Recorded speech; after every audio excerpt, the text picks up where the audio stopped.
Good afternoon and welcome. My name is Dr. Bakari K. Lumumba. I am the director of the Martin Luther King Jr. Center here at Sacramento State University. And welcome to our first Lunch and Learn series, where we will be having a incisive conversation with Dr. Derek Bradley regarding invisible scars, reimagining Black male academic excellence through a hip hop empowerment model. If you're watching, family, make sure you hit the subscribe and like button, thumbs up, thumbs up, thumbs up, and make sure you hit the notification bell.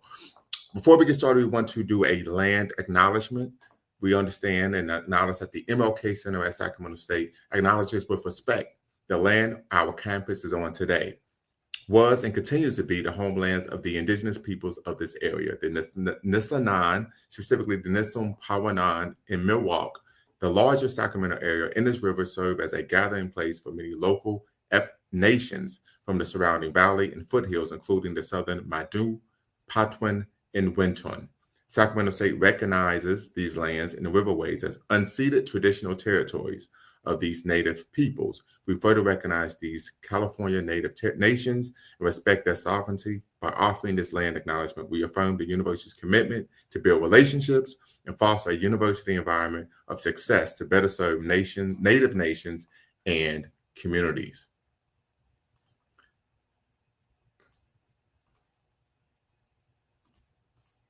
Also, who are we? The MLK Center is a central hub for the exploration of African and African diasporan heritage and culture. The overall center is designed to foster an ethos of success that permeates the scholarly experience, the community, and the world by setting a tone of change and lifelong improvement that inspires and fulfills the dream of Dr. Martin Luther King Jr. The center partners with local businesses and community organizations to assist students in making college and career connections. In addition, the MLK Center coordinates robust cultural programming to foster a sense of belonging, student inclusion that foments cultural empowerment and academic success. Also, if you're watching, you can make a gift to the MLK Center via the link in the description. And a brief housekeeping before we bring in, of course, Dr. Bradley. Please remain during the presentation, but feel free to share any questions or comments using the chat space. At the end of Dr. Bradley's talk, the MLK Center team will surface questions from the chat for Dr. Bradley. During Q&A session, participants are welcome to unmute to ask their questions. Closed captioning is provided during the session. You can access it by clicking the closed caption icon on the lower right corner of your video box. And without further ado, I want to introduce Dr. Derek Bradley. He is a transformational leader and change agent with a wealth of experience fostering belonging in workplaces, in classrooms through an equity-based lens, dedicated to transforming learning and working environments, cultivating environments where every individual feels a deep sense of belonging, and co-creating spaces that reflect the lived experiences of individuals to sustain a culture where everyone is empowered and valued. Proficient in leveraging trust and compassionate care through a human-centered lens, and culturally grounded practices to enhance workplace and classroom belonging necessary for transformational change. Dr. Bradley also serves as the director of the Black Honors College at Sacramento State. Please help me give a virtual welcome to your favorite director's favorite director and favorite administrator's favorite administrator, none other than Dr. Derek Bradley. Dr. Bradley, how are you doing today? Man, I'm blessed. I can't say I got no complaints over here. So thank you, Dr. L, for that wonderful introduction. Yes, sir. Yes, sir. So we're going to dive right in. We're talking invisible scars. Mm-hmm. We are reimagining academic excellence through a hip hop empowerment model. One, what are invisible scars and how can, one, let's just back up a little bit. Mm-hmm. What inspired you to do a study titled Invisible Scars and using hip hop as a methodological approach for student empowerment? Well, the reason why I came up with the title Invisible Scars, one is because we all have a lot of scars that we've gone through navigating life experiences, whether we're talking about in the academic realm, whether we're talking about in the social realm. We've all have these scars that made us who we are, pretty much. And so with me, it's thinking about how we need to cultivate a change in our education system.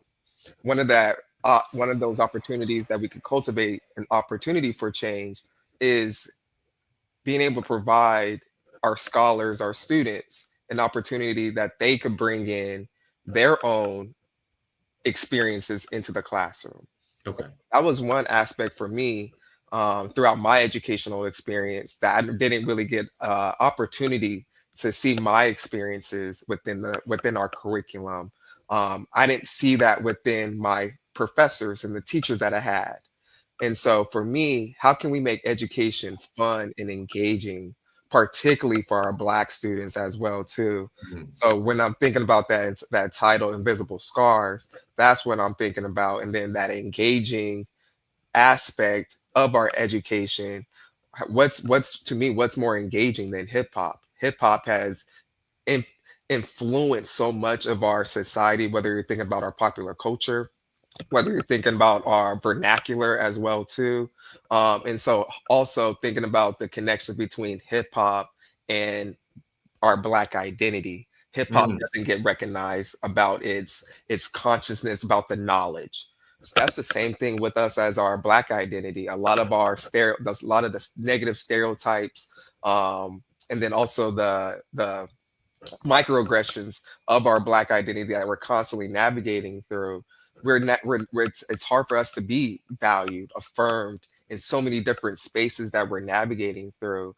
And so that's I'm thinking about all these different connections, and again, that those invisible scars that we're navigating through, again, whether it's through the academic experience or through our social life experience. I'm just trying to combine all of those experiences, those essence, into a story that we can tell, and making sure that we could empower our scholars, our students, primarily from a cultural lens, to be able to attain an educational degree and being able to continue to be able to navigate, because these spaces weren't built for us. They weren't built for us in mind. And so how can we disrupt some of these spaces, and also put our stamp into that as well too? Your study focused on Black males. Hmm. Why Black males? Well, specifically, I'm a Black male, and I've had different experiences navigating academia, um, but also recognizing Black males are the one population that are far behind their peers, not only in graduating from K through 12 and also from higher ed, but being able to persist, to be able to attain. You also see a lot of our Black males taking out more student loans, and Mm. even though they may graduate, they're still the ones that are ending up farther in debt compared to their peers. And so I'm looking at all these uh, pathways that Black males you could say, aren't succeeding in. But I'm trying to provide an opportunity where there is an opportunity for Black males to succeed in these spaces that weren't built for them. And so now why not engage them into something that they actually enjoy? And then also think about what aspirations that these Black males can also contribute to our campus, and then also utilize them as a potential model, and how we can engage other populations of students that may also be struggling as well too. What is Black male vulnerability? And so for me, taking also Tommy Curry's, I should say, my apologies, Dr. Tommy Curry's taking his lens about Black male vulnerability. And so just recognizing that Black men, also Black boys, they're not invincible. Mm. We're not defined by like our strength as well too. We experience fear, we experience weakness, we experience trauma, we experience everything just the same way that a white woman does, as a white male does, as an Asian male does. We experience everything just like every other human does. But the thing is, people don't care for that. There's all these stereotypes and systemic racism, structural racism, that deny Black males that space to be able to express themselves authentically. And then when we are expressing ourselves authentically, again, we are seeing with these negative stereotypes, oh, they're being defiant, they're being disruptive, they're not following in line. And so, being oppositional. Yes. exactly. Yes. And so we need to be able to Rather than being seen as being inquisitive. Yes, Mhm. absolutely. Great. Or just also be able to understand that maybe this is something that they also are navigating through some type of trauma. Did you Mm. ask them how their day was? Did you check in with them? Did you build a relationship with them? And so that when you introduce myself, that was one of the aspects for me is trust. How can we build trust together? And if you don't trust me, how can I trust you in this relationship? And how can I also get to know who you truly are through as you're navigating this life experience or navigating these different spaces.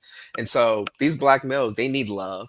They need to be able to be healed. They need protection as well too. And so again, these are just negative stereotypes that continue to play Black males into, again, whether it's that school to prison pipeline or all these other negative, overt, covert forms of racism as well too. In your study, you mentioned racism. You also Mhm. mentioned overt and covert forms of racism. Could you provide an example of both? Yeah, no, definitely. Um, and so what I would say with overt race, sorry, I'm like overt covert. So overt racism, that's more of like that blatant, deliberate type of racism. And you will see a lot of those examples through like Jim Crow laws. Slavery is a great example of just very blatant, deliberate type of racism. You can also utilize it as like, for instance, as redlining. So Okay. redlining is like a discriminatory practice where certain ethnicities, certain folks from different races or social classes as well too are denied access to like insurance loans, home mortgages, things that can actually give them some upward mobility in life as well too. And so there's different ways to keep Black people down. And then there's the opposition of it. So there's overt, what I just gave as an example. Then there's also covert racism. And those are those subtle signs, those subtle practices, policies, interactions. And so you'll see a lot of these covert racism types like a microaggression. And Mhm. so for me, I Or always being utilize, passive aggressive. or exactly, Mhm. passive aggressiveness. I always, for students, I always utilize the reference because this is a very popular one is, oh, can I go and touch your hair?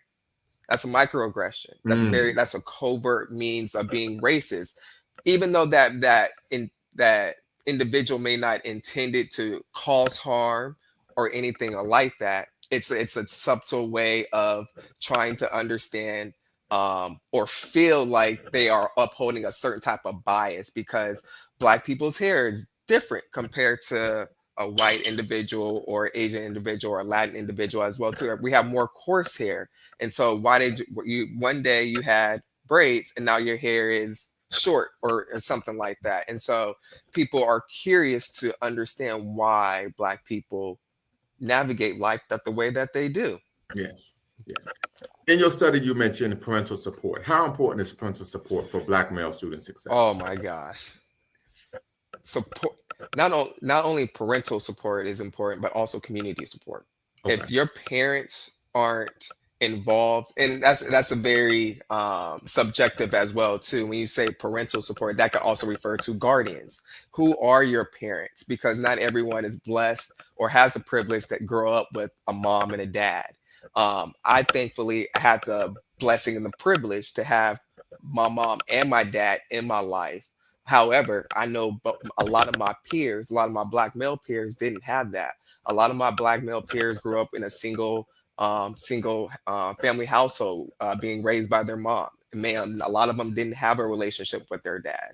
And so having that parental support is critical in your development, allowing you that the development in your emotional intelligence as well too, allowing yourself to understand your Black male vulnerability and these different interactions that you're going to have, whether it's with police, whether it's with potential mentors. And so these are really critical in your capital that you gain as you continue to navigate higher education, as you continue to navigate life as well too. So these are really critical means of building out your support. Community support is really critical because, again, if your parents aren't being able to be there to advocate or be able to be a really strong support system, having that community support. And so in my study, I was looking at how we can create these community spaces that also operate like a barbershop, where folks can be their authentic self, but also can continue to learn and be able to be mentored at the same time. And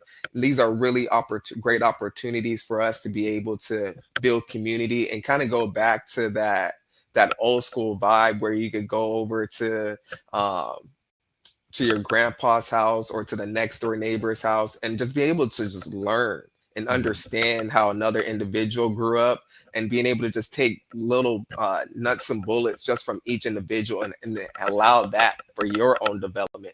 This mentorship and guidance is really critical in your development as well too, because you're going to navigate through different experiences in life and you're going to be unsure and confused. How can you, and there's no book to tell you how to like navigate once you go to higher ed. There's no book to tell you how to navigate your first professional job. So how do you gain the skills? How do you know this? What is right? What is wrong?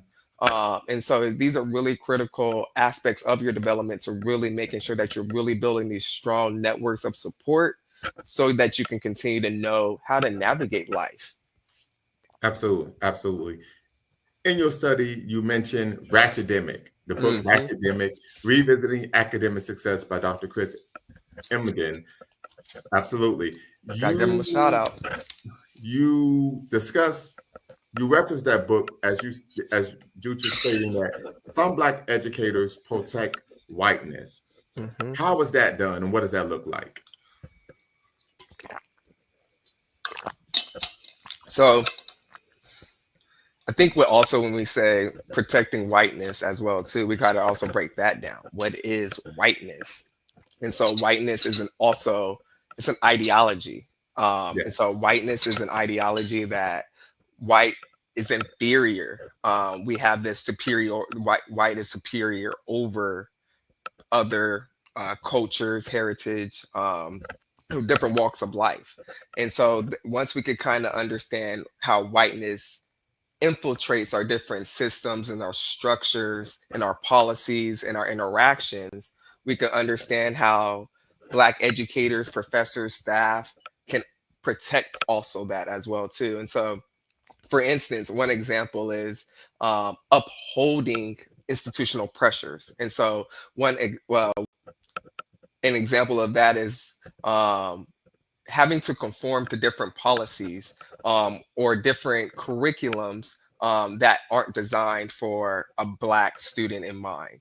And so we may, for the institution, they may try to push this specific agenda and not really go with a culturally responsive type of pedagogy, or they may not think about the importance of bringing in representative faculty and staff that could actually be able to support their students of color.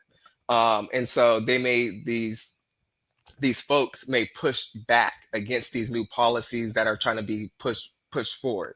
And so, for instance, I love the way that President Wood has pushed back against that by opening up these new opportunities like the Black Honors College, opening up a Native college, opening up these other opportunities for different cultures to be valued, to be able to be acknowledged, where other institutions are doing the opposite. They may be complicit to denying different cultures the opportunity. And so these are ways to protect the whiteness. And so you can see how Harvard and Columbia and UCLA are being complicit to a lot of what's going on through the Trump administration. And so there's different ways to, I guess you could say, uphold the different institutional pressures. And so, Very good. What is academic disidentification? That's something that I experienced a lot. And so what I would say is the academic disidentification is this psychological experience that you're going through that allows the student to disconnect from their academics because they don't feel self-worth, that self-confidence in their academic performance. They may doubt themselves a lot because of a certain mark that they got on their test. They may feel that this semester, they going into the semester feeling confident that they're going to get a 3.0, and then something happens in that and during that semester, life happens, where they may have studied real hard, but then once they got the midterm, they were just like, they just didn't pull through, and now they just have this certain disconnect about who they are going through academia. They don't feel not only smart enough, they never, sorry, they may not only feel smart enough, but they may also may not feel like they actually have the value to be in these spaces. A lot of, also, you got to remember, a lot of these times, if a lot of the a black student is not attending an HBCU, they're more than likely going to be one, maybe two of their culture in their classroom. And Correct. so they're finding, they're not finding opportunities to identify with others in their class. Their professor may not identify with them. And so they're disconnected psychologically, also socially as well too, from the academic, within the classroom space as well. They're also reluctant to go actually build a relationship with that professor because they don't see anything that they have in common. And so there's a lot of these factors that they're continuing to navigate through. And so it's also a means of like a coping mechanism for them to be able to, like, okay, I encounter failure, and so know what? I'm a failure in life. I'm a failure as a student. And so all of these deficit mindsets amplify. And so that they have to feel that self-worth, because otherwise, how can they actually feel like they actually belong in these spaces? Can you provide an example of how the educational system is linked to the criminal justice system? Um, we have the more popular one, as a lot of folks are familiar with, the school to prison pipeline. And so you can see the school to prison pipeline being demonstrated around like a disciplinary practice or a policy, where you see more black boys and black men, your so-called misbehaving, being suspended, being dismissed, being expelled at an alarming, at a higher, more alarming rate compared to their peers. And why is that? It's because their teachers have this certain ideology of how the classroom should be running, and then someone is disrupting that environment, then now things are out of order. And Okay. then there's also, oh, sorry. Now, is this? I'm sorry to interrupt. No, go I ahead. think you hit a point here when you say disrupting. I would argue that disrupting is a subjective term. Thank you. Okay. Yes. We're on the same page. And Okay. my apology. Yes, disruption is subjective, because what is that individual experiencing? Because again, that individual student may be experiencing some basic needs, and so they don't know how to communicate that they are hungry, or that they may have lost a loved one, or that they are really tired. And so these are a lot of these um, structures disproportionately negatively impact black students, and then also that's even more alarming for our black male students within these spaces. And then there's also this police presence primarily in the K through 12 schools, but you'll also see it in at within higher educational institutions. And so having this police presence when a lot of our black communities aren't really um, friends, have this opportunity where they're actually able to make relationships with the police. And so when a student does misbehave, so for instance, when an incident, so I'm utilizing within a higher ed structure, and so for when a student um, may have an incident within the dorms. I shouldn't, well, within the residential community, I shouldn't say the dorms, but within the residential community. And so there could be an altercation. I didn't say it was a physical altercation, but there's an altercation. And so the police are already probably understanding through their lens that this is maybe something that I maybe something physical. And so they may come to that space with a certain ideology. And so instead of being able to probably utilize some restorative justice tactics to get the situation calmed down and things of that nature, the police member, that police officer may, this again, these are all just speculative things that can happen. This is not for sure, but speculative. And so that police officer may be in the mind frame that I have to go in and actually do something more aggressively compared to actually just calming down the situation through a restorative justice practice. And so there's this police presence when there's already this negative relationship there. They're going to also amplify that whole interaction as well too. And so how can we work, for one, how can we also provide some alternative means to yeah, so how can we provide an alternative means um for policing? Because we're constantly, our Black bodies are constantly policed because of the way that we look, because of the way that because of the way we talk, and things of that nature. And so how can we look at alternative means to policing so our Black community can feel safer and more comfortable, but then also the police can interact with us a lot more as well too, more comfortably. Your study focuses on Black males. You discuss anti-Black misandry. What is anti-Black misandry? So I love anti-Black misandry. So it's having, I was gonna say a hatred, but that's too deep of a word. It's having a strong dislike. Well, pathological aversion is the Thank you. answer. Yes, a I mean, pathological aversion. we're gonna go. Okay, thank you. It's a pathological aversion against Black men. That's why I said strong. We can utilize the, yes, and so this is also reinforced through social institutional practices and ideologies as well too. And it's basically, it's a stereotype that Black men are violent. We're incapable of internalizing our masculinity as well too. And so the example that I utilize, especially within my dissertation, is, oh, this Black student only got to college because he's an athlete. And you'll see that oftentimes with a lot of Black male student athletes, because again, as I was sharing earlier, with the connection between our Black community and hip hop, Black students, a lot of Black male students are recognized for their knowledge. And so when they go to a predominantly white institution, a PWI,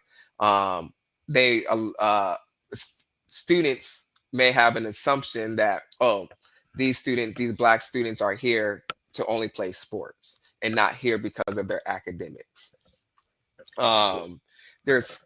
Sorry, my fault. No, absolutely. I think you're talking about some of the common anti-Black misandric stereotypes. One of those, of course, you're citing the work of course, Tommy J. Curry. You're familiar with Dr. T. Hassan Johnson, etc. Is that we are somehow possessors of a ghetto culture. Yes, that's another aspect. In what ways so now we're going to shift towards solutions. In what ways does hip hop influence how students feel visible or invisible within the classroom space? So it's a lot of different factors, but within this frame, I'll just keep it just really short. Hip hop can influence students through allowing visibility. And when I mean by being visible, I'm not talking about being hyper visible. I mean just being valued around their human body. So that's when I mean by being visible, that's what I'm referring to, around the value of their human body. And so Sorry, I'm rereading the question. Sorry. And so, in what ways does hip hop influence how students feel visible or invisible within the classroom space? And so, being hip hop can allow students to feel visible through their identity and also through their culture as well too. And so, it can be able to provide a connection to the learning aspect. And so, when a professor has this pedagogy that's culturally responsive and culturally relevant for that student, for that scholar in that classroom, that student feels more engaged, and so they don't have that they don't have that academic disidentification. They feel more engaged, they feel valued, they feel recognized in those classroom spaces because the educator, the teacher are bringing in lived experiences. They're bringing themselves into the curriculum as well too.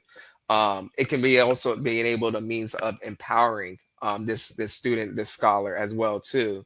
And so students can be able to share their lived experiences, share their different perspectives that they've navigated through, and then also being able to utilize it through different complex factors and ideas. And so breaking down critical theory a lot more through an experience of hip hop, but also utilizing their life experience through that.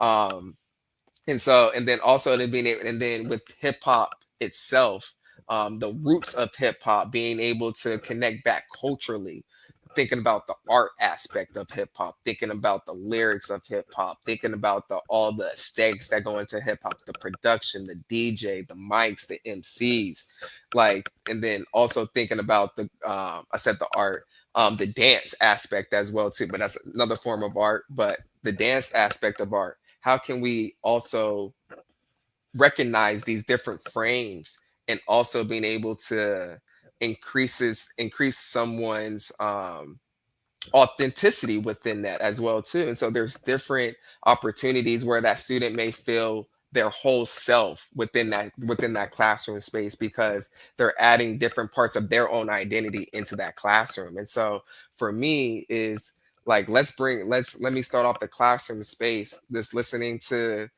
some hip hop music that we could all relate to, breaking it down a little bit more, and just sharing just a check-in. Is like, hey, one of your favorite songs listening to right now?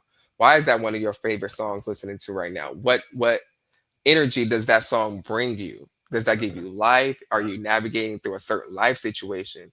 And now me and this student, or these other students in this class, are actually able to build a further relationship.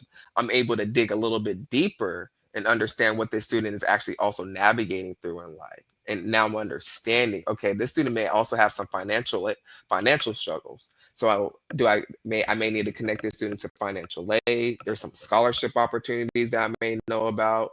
And so it's really critical for us to really get to know who our students are in these spaces. And that's what hip hop allows. It allows that authenticity. It allows these students to feel like their whole self coming into the classroom. In your study, you discuss how hip hop has been appropriated, or maybe even the better word would be misappropriated by the dominant society, and they rebranded it and repackaged to Black people. Why is that done?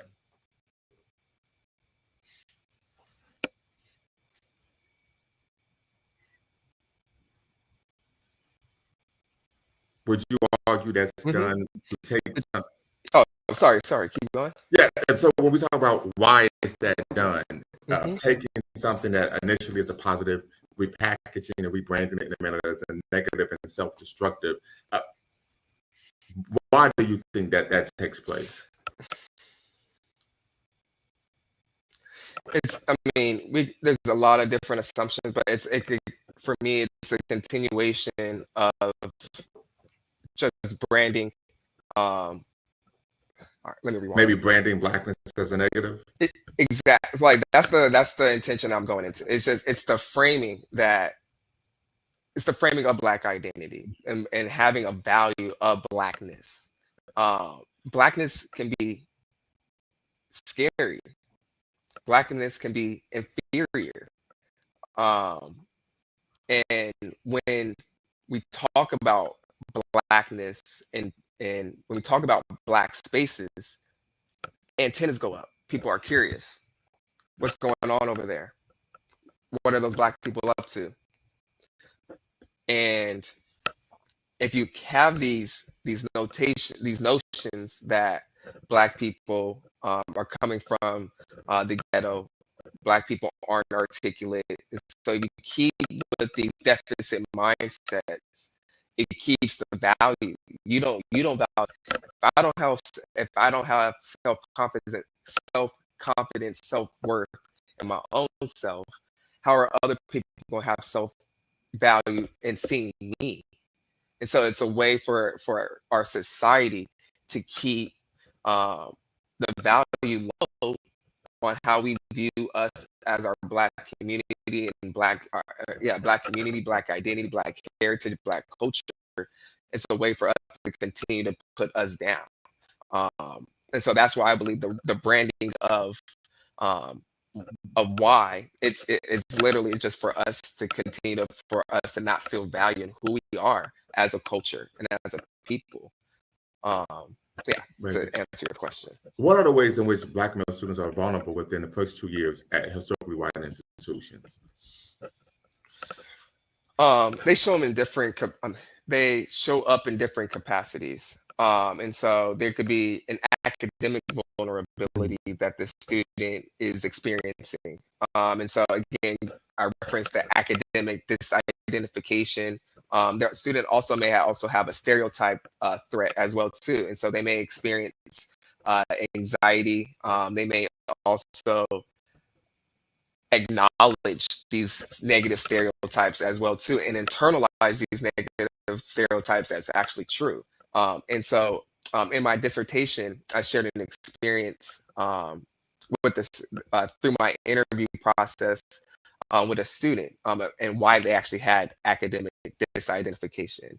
The student mentioned that this was like their first week, fall semester, they're a first year student, first week of classes. They're super excited about their college journey at this time.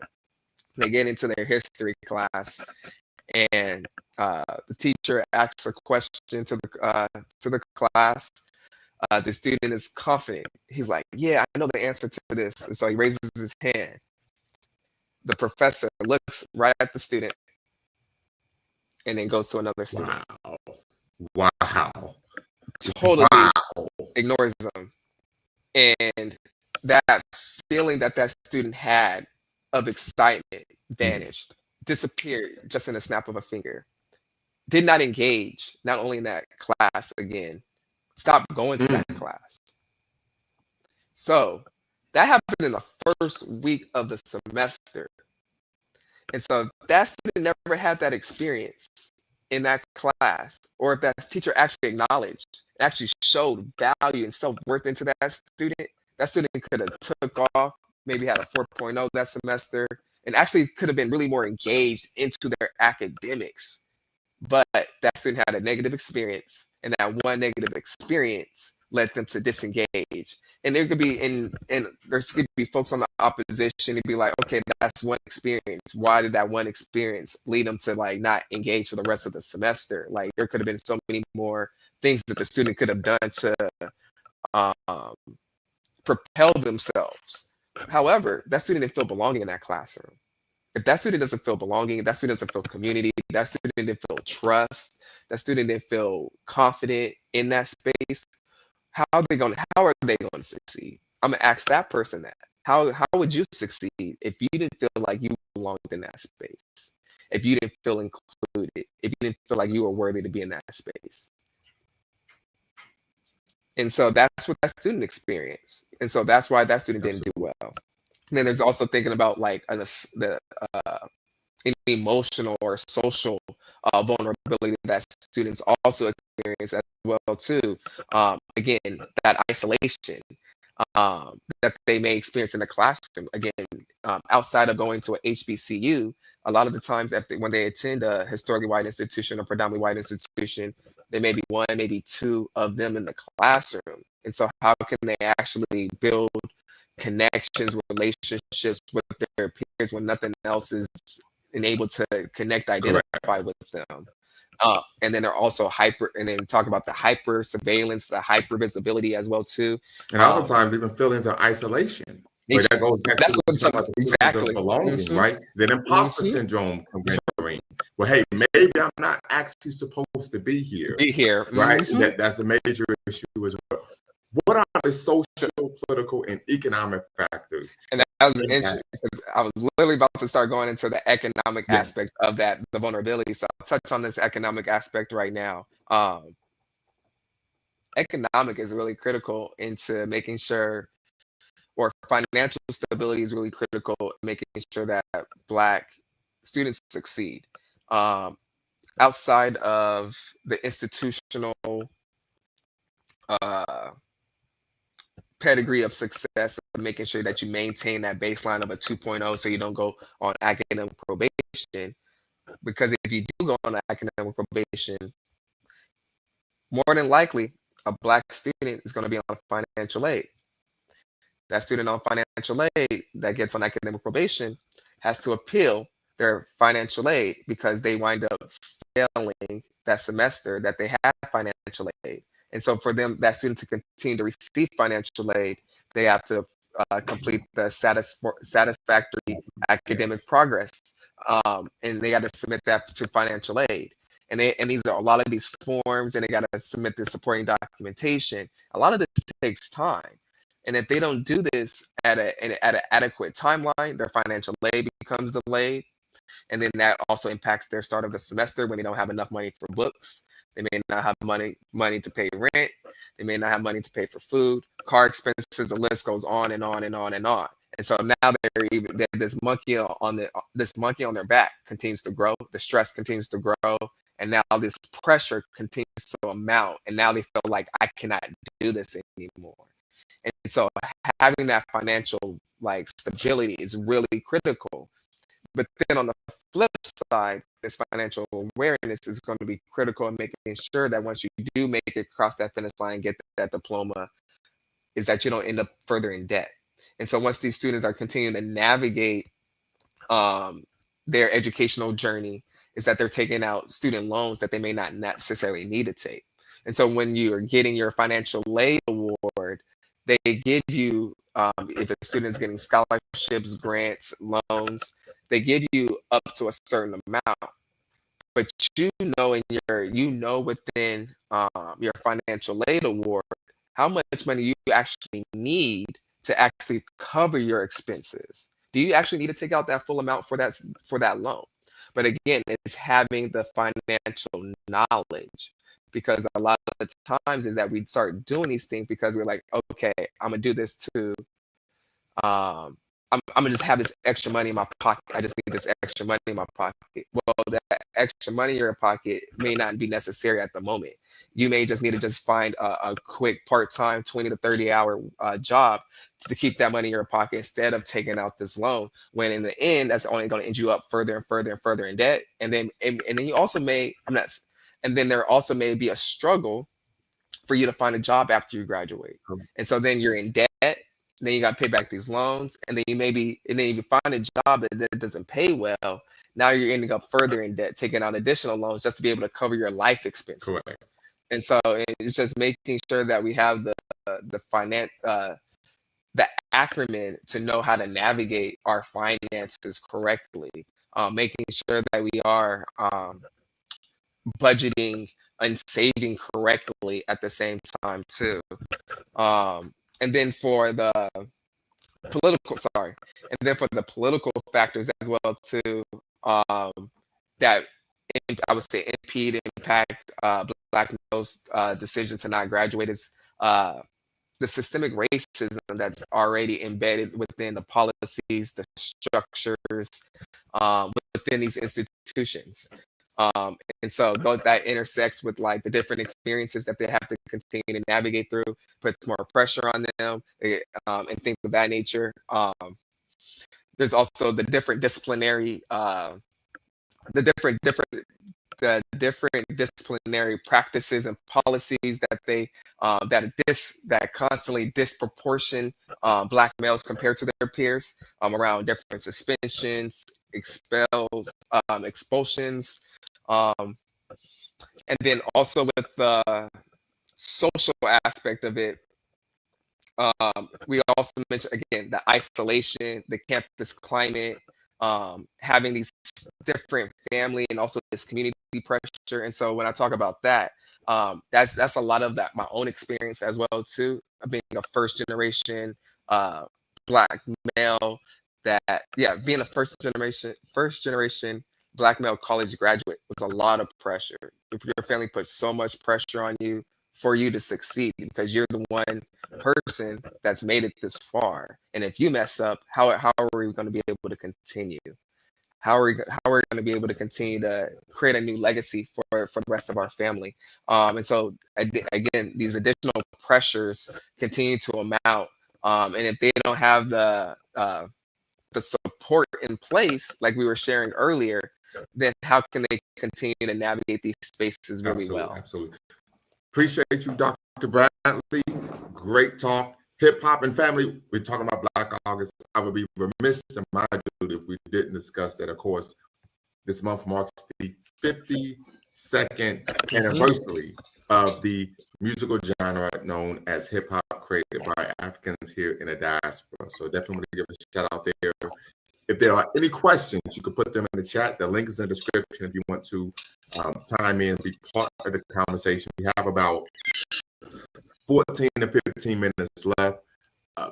So tap in, be part of the conversation. Of course, you're watching the MLK Center YouTube channel live, where this is our first Lunch and Learn, first talk about semester-long Lunch and Learn series, where we bring in scholars whose research disrupts anti-Black racism over a lunch. And we had that conversation over a lunch hour. So I want to go back very quickly. Ratchetdemic. We got to do a deeper dive, okay? On my platform, I did an actual 2-part series on ratchet feminism. And then, of course, there's a whole concept. And so then we did a 2-part series on, ratchet feminism. So ratchetdemic, is that an aspect of promoting the concept of ratchet behavior in the academy? I mean, break that down for me. So, I mean, this is Dr. Chris Emden's baby right here. Like, it's bringing in that ratchetness, this ratchet philosophy in essence into academic, into these white spaces where students can be their authentic self. And so being able to express yourself, being able to communicate freely, and then also bring in these different expressions to allow for you to continue to be able to learn, grow, develop, and then cultivate, whether you're cultivating relationships, cultivating knowledge. I love ratchetdemic. And so I may have to reach out to him, because in my mindset, I think I will push back. And I would tell you why. I've been doing Black Culture Center work for a long time. And what we tend to find, and of course, you're free to disagree, this is just a conversation now. A lot of students identify with ratchet, right? And the behaviors that are associated with ratchet, particularly ratchet feminism, are the embrace of stereotypes created by whites about Black women, right? Being loud, being a Jezebel, being a sapphire, right? So one could argue that one is engaging in, from a critical race theory frame of reference, racial or gender essentialism, right?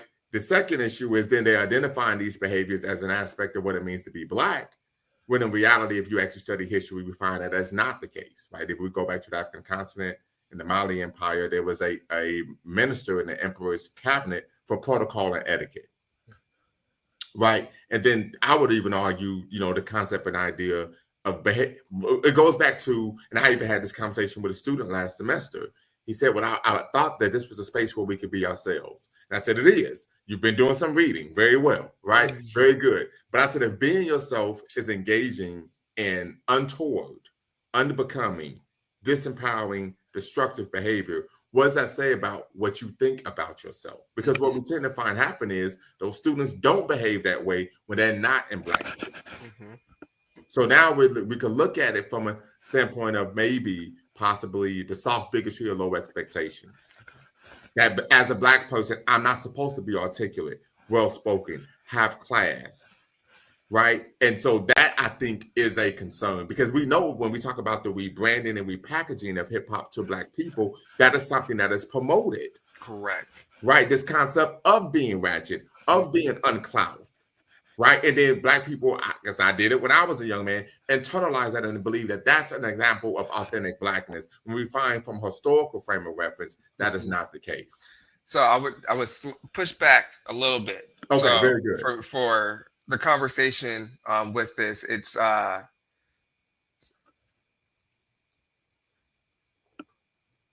was just reading the chat thing going on. So it's also looked at it as a means of resistance, and so for me, it's thinking about like the joy that being ratchet can bring for a student or scholar.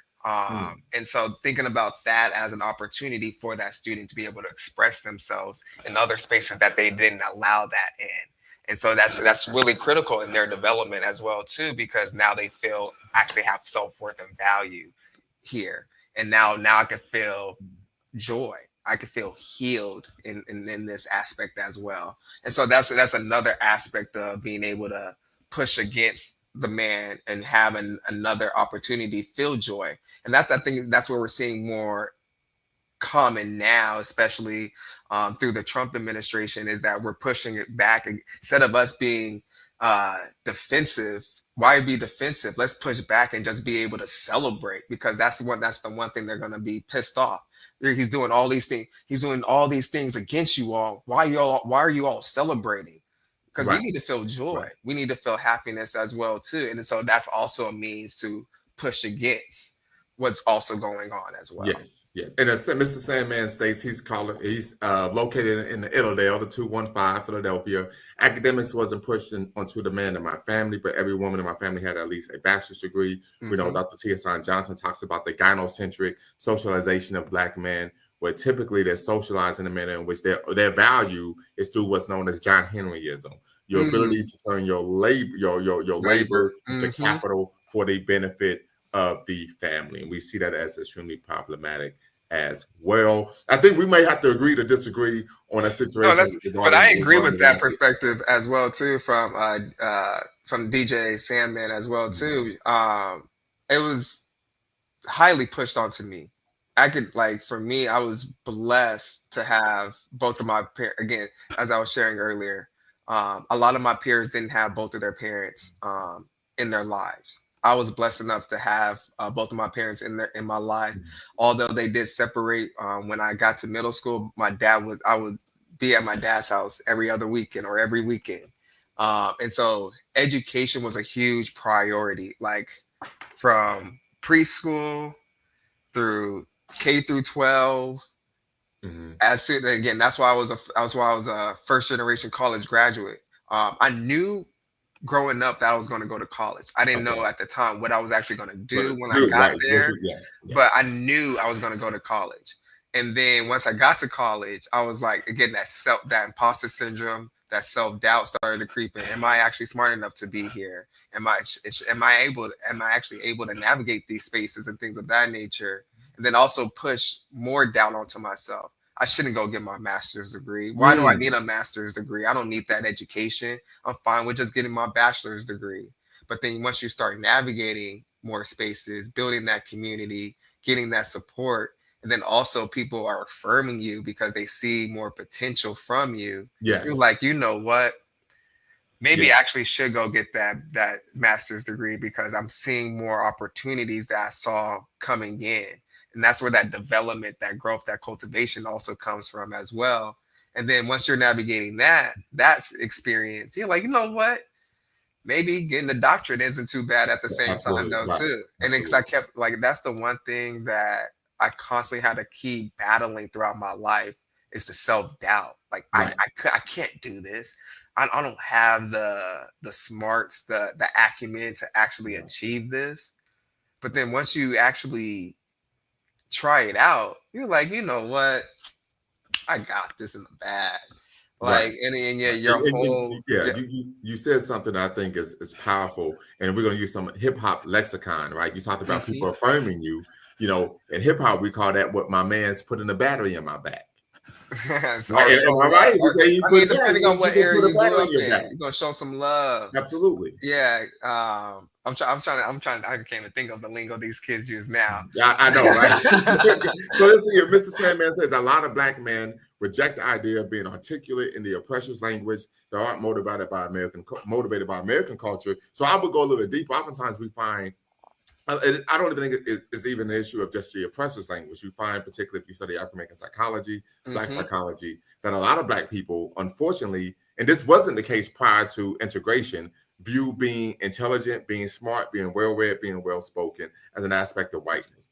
Prior to integration, that was not the case. When the school teachers, being a school teacher in the Black community was a position of A power, right? like Being the most intelligent person in school, valedictorian, salutatorian, you mm-hmm. were the most popular kid in school. These are in Black communities. I know, yep. This integration. So I would argue we're seeing a level of self-loathing, anti-Blackness. This is another book I would recommend peeping game on as well too. The book is by Jarvis Givens. It's called Fugitive Pedagogy. Okay. And so it talks about like the loss of Black teachers in our workforce and why that also happened.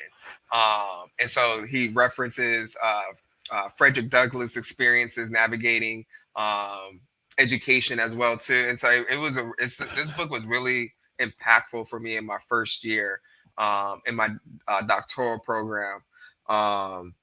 Again, highly recommend this book to read. Yes. In fact, when you study our ancestors after chattel enslavement ended, during Reconstruction, there was a belief that gaining literacy and education was an aspect of citizenship and freedom. Correct. Right. So we're seeing, unfortunately, as Sister Monica oftentimes chimes in, talks about, we're seeing a devolving of our culture in some aspects, right? Where you have these nonsensical beliefs, right? I think a great example of this, of course, was what's the actress, comedian? She really isn't that funny. Tiffany Haddish. I was about to say, yeah. Right? Where you knew what I was talking about, right? She's on the red carpet engaging in menstrual type behavior. And I can recall having an exchange with Black women saying, well, why do we have to act white? And I said, having class and the sense of decorum has nothing to do with whiteness. So and I said, if you believe it, then it speaks to what you think of what it means to be Black. Means that you have an unhealthy sense of who and what you are.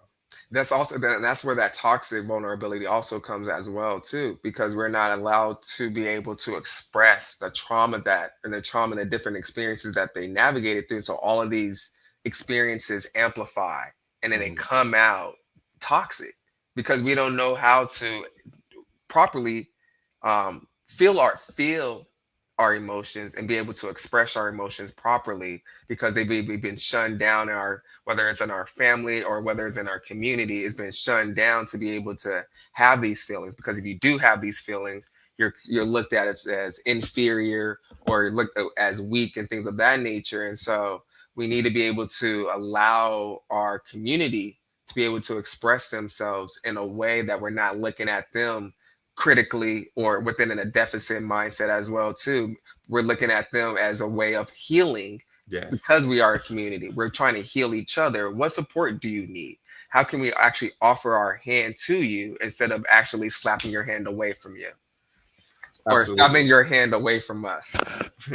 Absolutely. And I would agree with that. I think some of that has to do also, of course, because in the book, it discusses Dr. Carter G. Woodson, for some respect on his name, the father of Black history, right? We're talking about creating an association for the study of African American life and history, a scholar, which I am a member of.